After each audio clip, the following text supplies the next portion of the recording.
Hi everybody, I'm Ryan, and today we're going to look at the standard metagame over the course of the past week.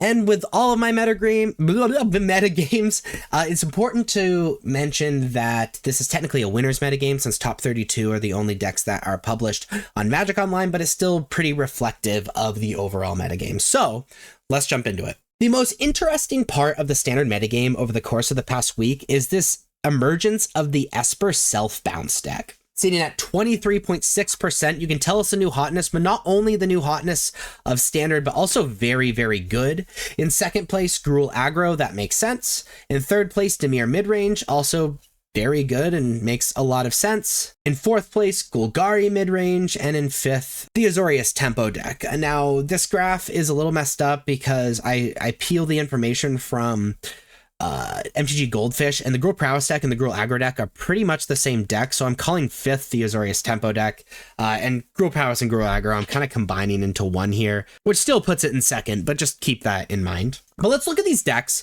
starting with the Azorius deck. Now, the Azorius Tempo deck, what it's attempting to do is effectively a Aberranoculus Reanimator deck, where it uses cards like Helping Hand and Recommission to reanimate Aberranoculus while putting a ton of cards in their graveyard, capitalizing on those cards being in the graveyard with Hati Jin. Otherwise, just playing a lot of instants and sorceries like a Tempo deck. It is very good. And a turn 2 Aberranoculus is super scary. The fourth most popular deck is Golgari midrange. Golgari midrange is exactly what it says on the tin. Is attempting to 1-for-1 you with removal spells and then plays creatures and other permanents that get a little more value than they would otherwise. Drawing cards with Preacher, or gaining a bunch of life and dealing a bunch of damage with Shieldred, or drawing cards and being a threat like Monster Dread Knight. And they're 1-for-1ing and just are playing better creatures than you. The third most popular deck is Dimir midrange. Dimir midrange is playing the removal and looking to 1-for-1, but the way that they get ahead isn't just playing better creatures. What they're doing is they're playing incredibly evasive creatures with flying or things that like tap things down, and then playing Enduring Curiosity and Kaido to draw a ton of cards off of that while interrupting what you're doing with removal and Tishana's Tidebinder and counter magic. The second most popular deck is the Gruul aggro / Gruul Prowess deck. This is the premier aggro deck, red deck in the format.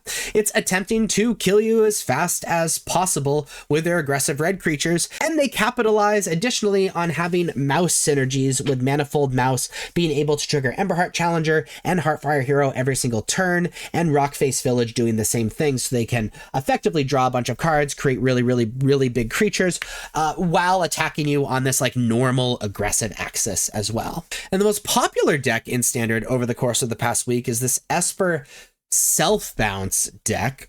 Now, what they're attempting to do is they have quite a few creatures and enchantments that do really good things when they enter. And so they're playing a bunch of cards that return those to your hand to do it again for really cheap. And you do that over and over, and you eventually have so many good things happening and so many great end of the battlefield effects that are going on that you just outvalue your opponent and win the game. I'm really excited to see where this deck goes and if it really is the best deck in standard or if it's just the new hotness and that's why it's so popular. But if you liked this video, please be sure to like and subscribe. Check me out on social medias. Links are above me and in the description. Thank you so much for watching. I'll see you next time. Bye-bye.